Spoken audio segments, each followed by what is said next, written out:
Hi students, so கூடி சீக்கிரம் வந்து 11க்கும் சரி 12க்கும் சரி பேப்பர் கரெக்ஷன் வந்து ஸ்டார்ட் பண்ண போறாங்க. 10க்கு இப்போதான் வந்து இப்போதான் வந்து எக்ஸாம் வந்து ஸ்டார்ட் ஆயிருக்கு. 11க்கு 12க்கு வந்து கூடி சீக்கிரம் வந்து பேப்பர் கரெக்ஷன் ஸ்டார்ட் ஆக போகுது. இந்த நிலைமையில இந்த வாட்டி கிரேஸ் மார்க் இருக்கா இல்லையா, இந்த வாட்டி பேப்பர் கரெக்ஷன் எந்த மாதிரி பண்ணுவாங்க, முக்கியமா வந்து எல்லா பேரும் வந்து நல்ல மார்க் போடுவாங்கன்னு சொல்லிட்டு நிறைய பேருக்கு வந்து ஒரு கொஸ்டின் வந்து வரும். பேசிக்கா எல்லா இயருக்கும் வந்து எல்லா ஸ்டூடெண்ட்ஸுக்கும் இந்த மாதிரி காமனா கொஸ்டின்ஸ் வந்து வரும். அதுதான் வந்து பேசிக். இன்னைக்கு நம்ம வீடியோல கிரேஸ் மார்க் இருக்கா இல்லையா, இப்படி வந்து பாஸ் போடுவாங்க, எந்த மாதிரி பேப்பர் திருத்துவாங்க சொல்லிட்டு ஏகப்பட்ட இன்ஃபர்மேஷன் நம்ம வந்து பார்க்க போறோம். அதுக்கு முன்னாடி நம்ம சேனல்ல ஃபர்ஸ்ட் டைம் வந்து பார்க்குறீங்க அப்படின்னா கூடி சீக்கிரம் அவங்களோட பேப்பர் கரெக்ஷன் எந்த மாதிரி ஸ்டாஃப் வந்து திருத்துறாங்க, எந்தெந்த கொஸ்டின்ஸ்க்குலாம் வந்து கிரேஸ் மார்க் வழங்கப்படும் சொல்லிட்டு ஏகப்பட்ட இன்ஃபர்மேஷன் நம்ம டே பை டே நம்ம வந்து அப்டேட் வந்து பண்ண போறோம். உங்களுக்கு கிரேஸ் மார்க்கோட அப்டேட், அப்புறம் வந்து பேப்பர் கரெக்ஷன் எந்த மாதிரி திருத்துறாங்க சொல்லிட்டு உங்களுக்கு இந்த மாதிரி இன்ஃபர்மேஷன் தெரிஞ்சுக்கணும் அப்படின்னு நினைச்சீங்க அப்படின்னா மறக்காம லைக் பண்ணிட்டு சப்ஸ்கிரைப் பண்ணிக்கோங்க. ஸோ ஓகே, உங்களோட மோட்டிவேஷன் எனக்கு ரொம்ப இம்பார்ட்டன்ட். அதனால் நீங்கள் சப்ஸ்கிரைப் பண்ணுற மூலியமாக எனக்கு வந்து கொஞ்சம் நெக்ஸ்ட் வீடியோ போகிறதுக்கு ரொம்ப வந்து யூஸ்ஃபுல்லாக இருக்கும். ஸோ வீடியோ பார்க்குறவங்க மறக்காம பண்ணியிருப்பீங்கன்னு சொல்லிட்டு நான் வந்து நம்புறேன். இப்போ நம்ம வந்து மெயின் டாபிக் வந்து வரலாம். பேசிக்காக 12க்கும் சரி 11க்கும் சரி எக்ஸாம் முடிஞ்சு நல்லா ஜாலியாக சூப்பராக இருப்பீங்க. பட் இன்னொரு பயமாக வந்து இந்த வாட்டி எப்படி ரிசல்ட் வந்து வரப்போகுது, நான் நல்ல மார்க் எடுத்துகிறேன்னா சொல்லிட்டு அதுவுமே நிறைய பேத்துக்கும் வந்து ஒரு பயம் வந்து இருக்க தான் வந்து செய்யும். எந்த ஒரு கவலையும் வந்து வேண்டாம். நிறைய பேர் வந்து அப்புறம் இந்த வாட்டி பேப்பர் கரெக்ஷன்லாம் ஸ்டாஃப் வந்து எந்த மாதிரி மார்க் போடுவாங்க, ரொம்ப ஸ்ட்ரிக்டாக இருக்குமா இல்லை அந்த மீடியமாக இருக்குமா இல்லை நல்லா வந்து திருத்துவாங்களான்னு சொல்லிட்டு நிறைய பேர் கேட்டிருந்தீங்க. பேசிக்காக எல்லா இயர்லையும் நான் சொல்கிறது தான், உங்களுக்கு வந்து மார்க்கு ஃபேவரபுளாக இருக்கிற மாதிரி தான் எல்லா ஸ்டாஃப்மே வந்து மார்க் வந்து போடுவாங்க.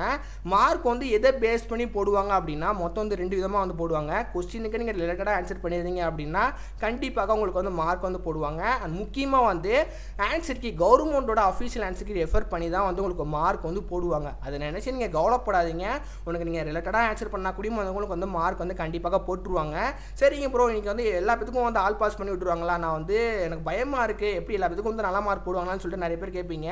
நான் சொன்னது தான், ஆன்சருக்கே நீங்கள் வந்து ரெஃபர் பண்ணி தான் ஸ்டாஃப் வந்து பேசிக்காக மார்க் வந்து போடுவாங்க. கொஸ்டின் பேப்பர் நீங்கள் பேசிக்காக எல்லா பேரும் வந்து ஃபுல் கொஸ்டின்ஸும் நீங்கள் அட்டன் பண்ணியிருக்கணும். அண்ட் முக்கியமாக வந்து ஒன்னோட பொறுத்த வரைக்கும் ஒரு 15 ஒன்னோட இருக்குது அப்படின்னா மேக்ஸிமமாக வந்து 12 மார்க் எடுத்துருந்தீங்க அப்படின்னா உங்களுக்கு வந்து பேசிக்காக எல்லா ஸ்டாஃபும் நீங்கள் அதாவது உங்களுக்கு மார்க் போகிறக்கு இடமே இல்லை அப்படின்னா நீங்கள் அட்டன் பண்ண கொஸ்டின்ஸ் கண்டிப்பாக வந்து யூஸ்ஃபுல் ஆகும். அதனால் வந்து எனக்கு தெரிஞ்சு எல்லா பேரும் எல்லா கொஸ்டின்ஸும் அட்டன் பண்ணியிருப்பீங்கன்னு சொல்லிட்டு நான் நினைக்கிறேன். உங்களுக்கு மார்க்கே இல்லை அப்படின்னா நீங்கள் அட்டன் பண்ண கொஸ்டின்ஸ் தான் வந்து ஹெல்ப்ஃபுல்லாக இருக்கும். அதனால் நீங்கள் வந்து ரொம்ப பயப்படுறீங்க அப்படின்னா எல்லா கொஸ்டின்ஸும் வந்து அட்டன் பண்ணிருக்கீங்களான்னு சொல்லிட்டு நீங்கள் செக் பண்ணுங்கள். நம்ம ஒன்னோட பொறுத்த வரைக்கும் எவ்வளோ மார்க் வந்து வருது சொல்லிட்டு அதுவுமே மென்ஷன் பண்ணுங்கள். அதை பேஸ் பண்ணி தான் உங்களுக்கு வந்து மார்க் வந்து போடுவாங்க. அண்ட் முக்கியமாக பாஸும் வந்து போடுவாங்க.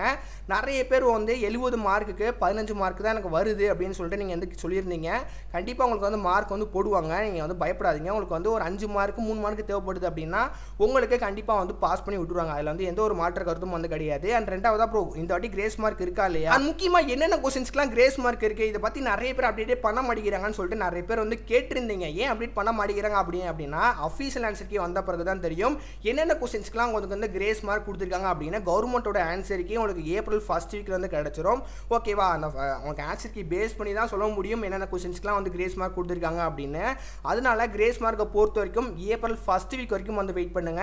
என்னென்ன கொஸ்டின்ஸ்க்குலாம் வந்து கிரேஸ் மார்க் வந்து அலாட் பண்ணியிருக்காங்கன்னு சொல்லிட்டு நான் வந்து கூடிய சீக்கிரம் அந்த அப்டேட் வந்து பண்ணுவேன். அந்த இன்ஃபர்மேஷன் தெரிஞ்சுக்க மறக்காம வந்து சப்ஸ்கிரைப் பண்ணி வச்சுக்கோங்க. கிரேஸ் மார்க் பற்றி இதுதான் அந்த இன்ஃபர்மேஷனு.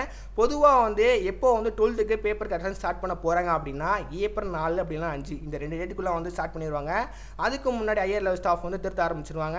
11க்கு பொறுத்த வரைக்கும் எப்போ பேப்பர் கரெக்ஷன் ஸ்டார்ட் பண்ணுவாங்க அப்படின்னா ஏப்ரல் 21 20 அப்படி இல்லைன்னா வந்து 21 வந்து ஸ்டார்ட் பண்ணிடுவாங்க. ரிசல்ட் பொறுத்த வரைக்கும் நான் ஃபியூச்சரில் அப்டேட் வந்து பண்ணுறேன். மேபி வந்து டிலே ஆகலாம். அதனால் வந்து கன்ஃபார்ம் டேட் வந்து கிடைச்சோனையும் நான் கூடிய சீக்கிரம் வந்து அப்டேட் வந்து பண்ணுறேன். நிறைய ஸ்டூடெண்ட்ஸ்க்கு வந்து பேசி நிறைய கொஸ்டின்ஸ் வந்து இருக்கும். நீங்கள் பயப்படாதீங்க. ஜஸ்ட் கமெண்ட் பாக்ஸில் கமெண்ட் பண்ணுங்கள். உங்களோட கொஸ்டினுக்கு நான் கண்டிப்பாக ரிப்ளை வந்து பண்ணுவேன். நீங்கள் கமெண்ட் பண்ணுறது மூலியமாக நீங்கள் பயப்படாதீங்க. கண்டிப்பாக நான் வந்து உங்களோட கமெண்ட்டுக்கு நான் படிப்பேன். அது முக்கியமாக உங்களுக்கு வந்து நான் ஆன்சரும் பண்ணுவேன். கமெண்ட் பண்ண பயப்படாதீங்க. ஸோ ஓகேவா, கமெண்ட் பண்ணுங்கள். பார்ப்போம் எல்லா பேரும் வந்து எந்த மாதிரி பண்ணியிருக்கீங்க அப்படின்னு. இந்த வீடியோ எல்லாத்துக்கும் வந்து பிடிச்சிருக்கும் சொல்லிட்டு நான் வந்து நம்புறேன். பிடிச்சிருந்தா மறக்காமல் லைக் பண்ணிக்கோங்க. அண்ட் பேப்பர் கரெக்ஷனோட அப்டேட், கிரேஸ் மார்க்கோட நியூஸ் எல்லாமே தெரிஞ்சுக்கணும் அப்படின்னு நினச்சிங்க அப்படின்னா மறக்காமல் லைக் பண்ணிட்டு அண்ட் முக்கியமாக சப்ஸ்கிரைபும் வந்து பண்ணிக்கோங்க.